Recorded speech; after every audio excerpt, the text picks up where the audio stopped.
Hello, hello. Yes. Yeah, I think, is the audio issue resolved? Now I am audible?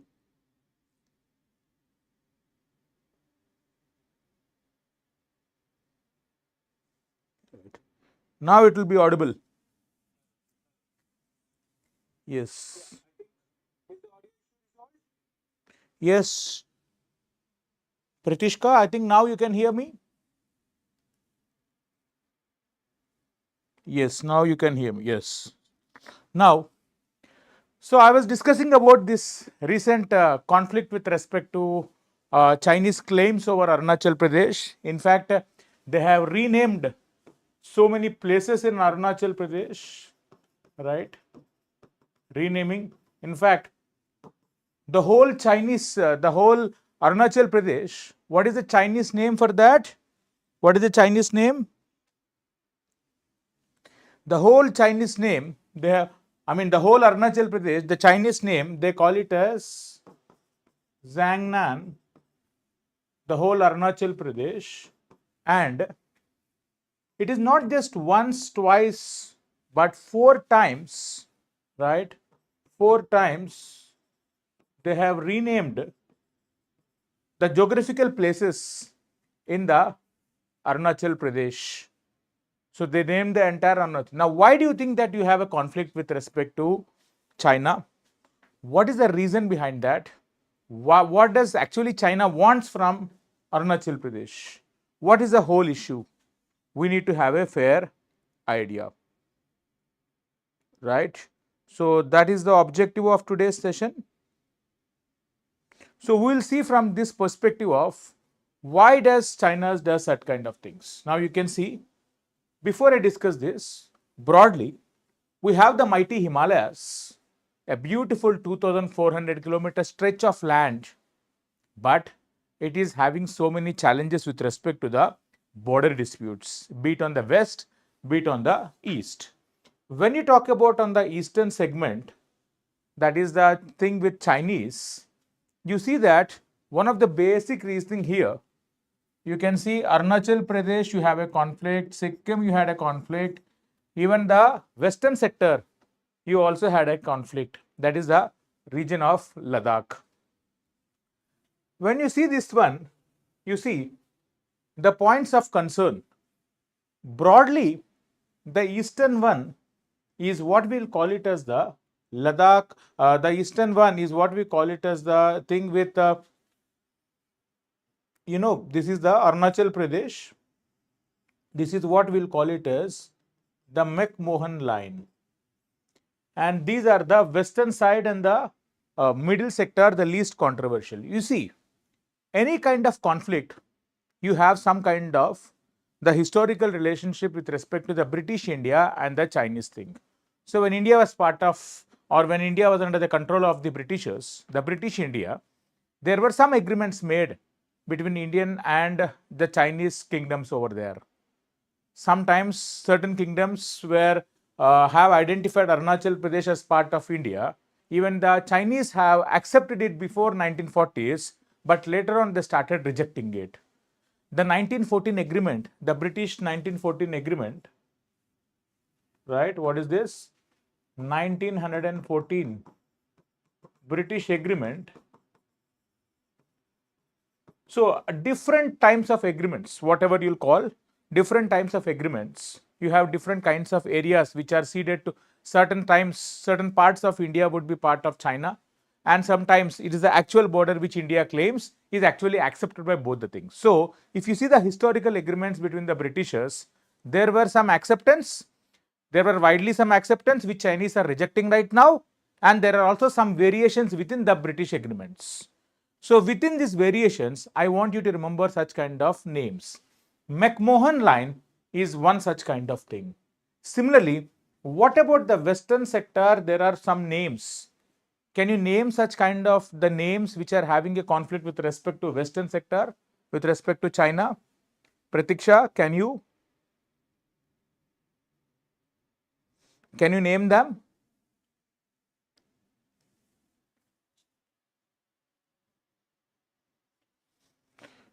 you see there is a place, this is a place, we call it as a McDonald line,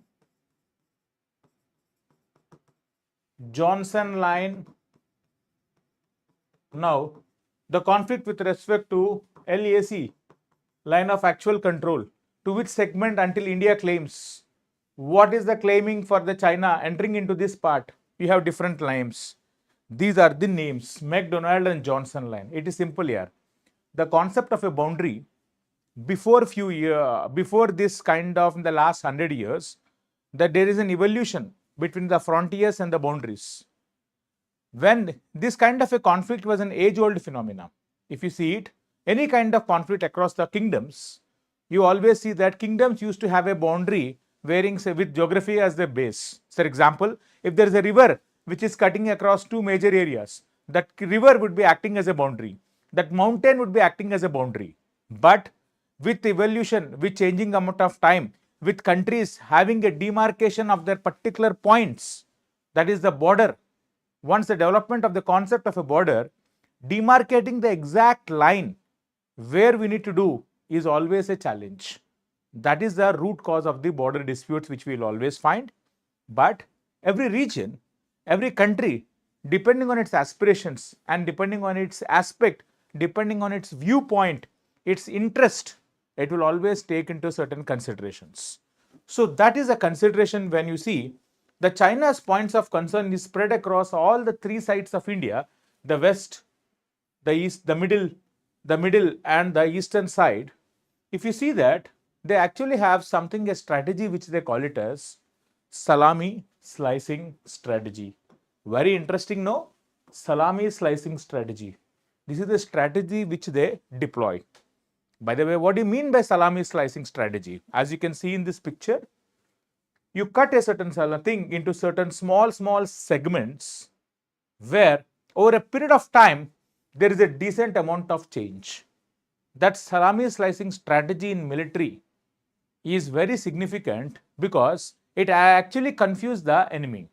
For example, an aggressor country like China, what do? Is they take a series of small steps over a period of time. Slowly, they will take a series of small steps. Over a period of time, it will be accumulative. For example, you take the recent renaming of an Arunachal Pradesh names. They have done it not once, twice, not thrice, no, 4 times. Over a period of time, they accumulate. Similarly, they will enter into India for a few kilometers. Then after 10-15 years for a few kilometers. What is their whole idea is, they will slowly start entering into, take smaller steps and enter into their counter enemies, any enemy states, whatever. And these small actions will accumulate over a period of time and result in an advantage for their country.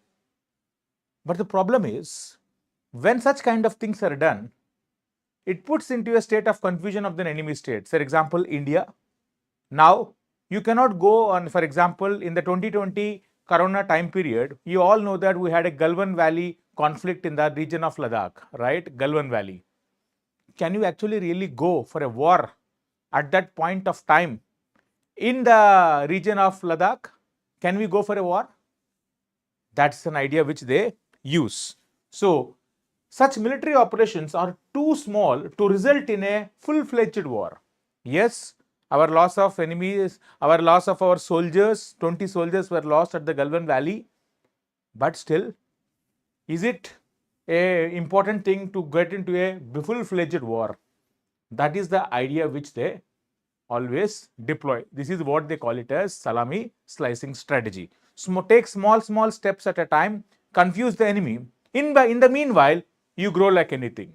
For example, the Chinese, they have grown far in terms of their economy, military power, in terms of their technological prowess and all such kind of things when you compare in a domain of every 5 years in the last 30 years. We would have to wait and see how this salami strategy would work in the upcoming days, because Chinese growth is now stagnating. It is now declining slowly. Maybe it isn't declining yet, but still stagnation is a definite sign. So we have to wait and see how this strategy works in the upcoming decade. This is what they call it as the salami slicing strategy. Then one more point. Why does they claim China, Arunachal Pradesh? Why do they are renaming it all? It is largely a part of their policy called as five finger policy. You have the palm, the Tibet. Tibet is their palm, and there you have your 5 fingers. What are their 5 fingers? This is the palm, and that 5 fingers, one is the Ladakh, the region of Nepal, the region of Sikkim, Bhutan, as well as Arunachal Pradesh. So Arunachal Pradesh is part of the one of the finger of their 5 finger policy, where they try to venture into the areas of the extensions of, these are nothing but for them they are extensions of Tibet. That is one thing. 5 finger policy, it is nothing but extensions of their, yes Rahul, it is their extensions of their Tibet. So Arunachal Pradesh is one of that, right? So a combination of salami slicing strategy, the 5 finger policy is the reason why Arunachal Pradesh is always claimed. That is the base. Then whenever a country tries to claim a certain region, definitely you will be having geopolitical, geostrategical, military, economical, resourceful strength. Ultimately, you deploy certain kind of things, ultimately for what? Maybe for some kind of more land, some kind of more territory, some kind of maybe some kind of an economic advantage you might have, environmental advantage you might have, resourceful advantage, or from military advantage. What are these advantages? Let us see now. The first advantage they have is, why do they claim the McMahon line is not an acceptable one? Why do they claim the entire Arunachal Pradesh as part of their country, their region? And also one more thing, they also claim something like what? They, whenever any Indian from Arunachal Pradesh entering into China, they give actually stapled visas, indicating that this is a disputed one, we don't accept it. That's how they do it. That is also one of the phenomena we had. So keeping all this into consideration, the first important thing you need to understand why Arunachal Pradesh is about the, there are so many perspectives. One perspective I'll be giving now is about water. I think you all have seen how water crisis we are seeing as a nation right now. Be it the crisis in Bengaluru in the recent era, you see that water is an important element. You see that in the upcoming years, water will become an important resource, especially when there is a challenge with respect to the climate change. When you see the topography of Arunachal Pradesh and the Tibet, you see here that entire Tibet, you see this is the Tibet, this is a dry land. And you see the Arunachal Pradesh, for example, you see the Lohit river, the Brahmaputra river, Lohit, Brahmaputra, all enter all the way from Tibetan side of China into India. When they enter, this is a dry land area. But Arunachal Pradesh is a water rich region. Arunachal Pradesh, the catchment area is very full of water. You all have seen it as part of the India's climatic concept. The Bay of Bengal branch of the Arabian Sea enters into the territories of the northeastern, enter into the coastal, enter into the foothills of the Himalayas, and there you will see the orographic rainfall here happening significantly. You all have seen that entire northeastern India is covered with a variety of vegetation, especially led by tropical evergreen. The moment you say tropical evergreen, it indicates definitely more amount of water. Will you agree with that? When you see that there is more amount of water, will you agree with this, Rahul, Pratiksha? You all know this. Arunachal Pradesh is known for tropical evergreen forest. That indicates it's a good rainfall region. Now, if you claim that they can provide water towards the regions of their dry land, this is one of their main reason, one of the perspective, this is evolving perspective. This might not be the reason when the conflict has started, when the conflict has begun, that is might not be the reason, but this is the perspective to continue. This is one. And you see, the Lohit River, which itself is a tributary of Brahmaputra, or the Brahmaputra, which they call as Sangpo, it's a dry land area. There is nothing, these are on the other side of the Himalayas. In fact, these are what we'll call it as something like rain shadow of Himalayas. Tibet being rain shadow of Himalayas, lack of water, aggravated by climate change. Look at these things. Natural factor, rain shadow. So lack of water, aggravated by climate change. The necessity of water becomes much more high. This is one perspective. Water. See, that's what you see the topography. To claim such kind of things, there is always a talk about, to construct big dams over here. The moment they wanted to construct big dams over here, definitely if this is part of India, they will be having some kind of worry. They would be saying that this is definitely not acceptable.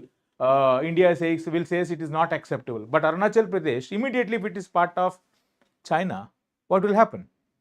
The conflict disputes with respect to development of big hydroelectric projects would no longer be a big deal for them. This is one of the things.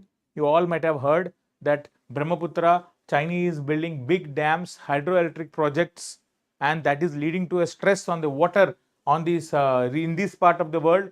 That's what there is a threat perception which they are creating. Whether how does it fructify, how does it evolves, we have to wait and watch. Please understand, in the broader geopolitical tensions of the world, China is not having good relationship with respect to USA. Asia is the one which will rule in the 21st century.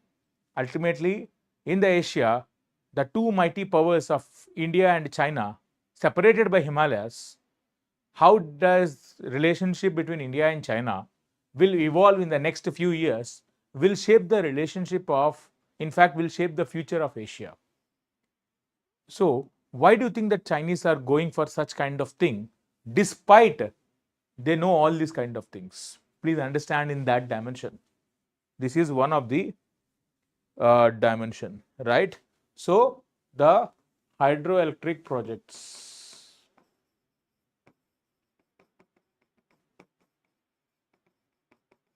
Yes, Zanta Chekma, good afternoon. Good afternoon, right? This is one of the perspective. Then another perspective you have seen the Tawang. This is the region of, the Tawang region, right? Tawang. The moment you have good amount of connectivity with respect to Tawang, Arunachal Pradesh, access to Tawang, right? It will provide accessibility towards the entire northeast, a strategically important point. And also, Tawang, they've also had some kind of a history. For example, the Tawang connections with respect to Tibet in terms of Buddhism, monasteries. How did Dalai Lama actually use it as a symbolic gesture?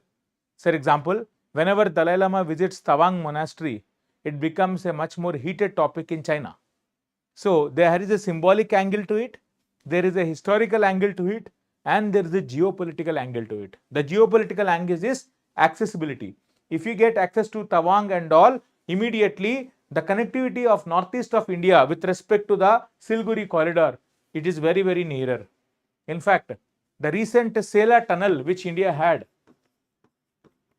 the Sela tunnel, how we are improving the connectivity in our border areas so that immediately our troops movement can be much smoother, you can understand from that significance, right?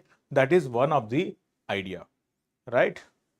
Okay, I think you got an idea how we are trying to improve the connectivity all along the McMahon line, because Chinese are claiming such kind of things. We have to have our presence. So, see, unfortunately what happened is, if you see that the Himalayas will end almost very nearer to the India-China border. From the Chinese perspective, it's a plateau. Tibet is a plateau. It's a flat land. very easy for construction and movement to happen. Whereas from India point of view, we are having a rugged terrain, difficult to have development of roadways, railways, connectivity development, and that is one of the conflict we are seeing that. This is also the geographical challenges we had.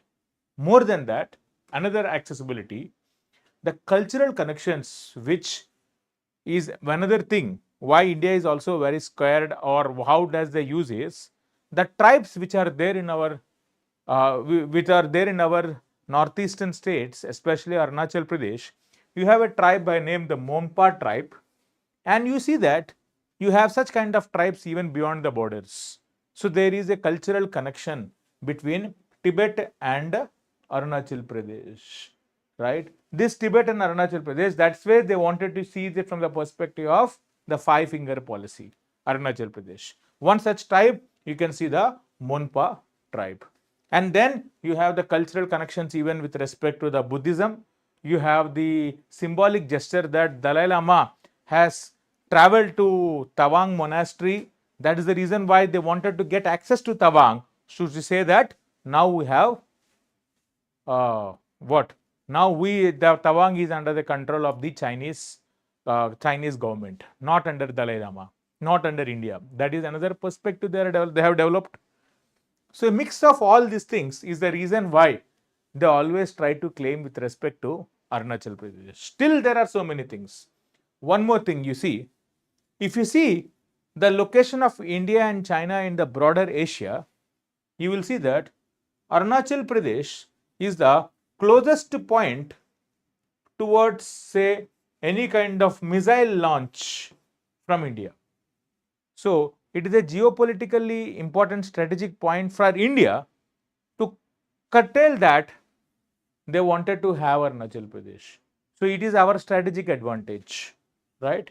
You can see that it is the closest point for India to launch missiles towards China, an ideal place for India to establish a multi-layered air defense system against potential Chinese threats. For example, if you wanted to launch a ground from, say, Ladakh, say from the regions of northeast here, it is very difficult. Whereas from Arunachal Pradesh, it is the closest point. Strategical advantage. And you all know that majority of the development of Chinese happened on the east, not on the west. Western state, west, just like how we have a conflict in terms of development, north versus south in India, and how there is a significant, or in other words, I would say the coastal states are doing really well in terms of interiors. How interiors are trying to catch up right now. Similarly, even in China, the coastal states which are on the eastern side are doing well rather than on the western state. So the advantage of in terms of any kind of a naval dispute, a dispute which is going to that level, the strategic advantage India will have it from Arunachal Pradesh. These are the aspects. So what are the aspects you have studied, all of you? If you see it from this angle, the aspects you have studied with respect to the Chinese renaming, why China claims Arunachal Pradesh, you have an aspect with respect to water, you have an aspect with respect to geopolitical advantage, say the military advantage, just now I told you. You have the accessibility to Tawang. You have the accessibility of the cultural ties. Is a reason why China always tried to claim Arunachal Pradesh. Recent renaming, last year they tried to rename few more cities and places. 2021, if I'm not wrong, they have renamed the second time, and the first time they have done in 2016-17. So if you see in the last 8 years, they have tried to rename the places in Arunachal Pradesh and giving Chinese names for 4 times. All these are to establish their advantages of these things through their policies. What are their 2 policies I told you? The Salami strategy, the Salami slicing strategy, where small steps will eventually lead to a big achievement for them. In fact, You and I also can learn from this. Our preparation, our understanding, you have to take from salami slicing. You do small, small steps every day in a span of 20 days, in a span of 1 month, 1 year. Look at our growth. That is what we can also learn salami slicing, right? Will you agree with this? Janta Chakma, Rahul, Pratiksha, will you agree with this salami slicing strategy? Very useful for us as a person. Whatever you do, whether you prepare for UPSC, whether you have a certain hobby, whether you wanted to have some discipline in life, whatever you do. This is the idea, right? You have seen that so many things for us to do. This should be the objective, right? Okay. So that is the salami slicing and the broader 5-finger policy, right? Right. So this is about the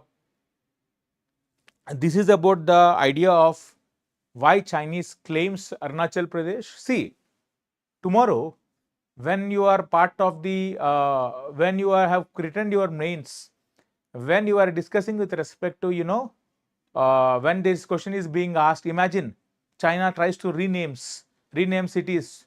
Why Arunachal Pradesh is important? It can be a topic for you on the day of your interview. How easily you have to say. That tells about your preparation. So use this salami slicing strategy for your own growth in your life, and tell such kind of things at the exam where you will get to know so many things. I hope you all have understood this, right? You got a good perspective of why Arunachal Pradesh is claimed by China, right? So if you wanted to join my Telegram channel, if you want to get this PDF file, you can get it from my Telegram channel. You can have some kind of interaction with me. I think this weekend I am trying to plan an interaction with you where I wanted to have a live communication with you. I'll be giving the details in the Telegram channel, and if you want the PDF file, you can get it through my Telegram channel. My only request in Telegram channel is one thing: please don't be passive. Use that opportunity for your growth. That's it. Beyond that, I don't have any expectations out of you on this. I want you to use it for your growth, and you can always interact with me whenever you have a doubt. That is about it. And don't forget to subscribe to the channel if you haven't.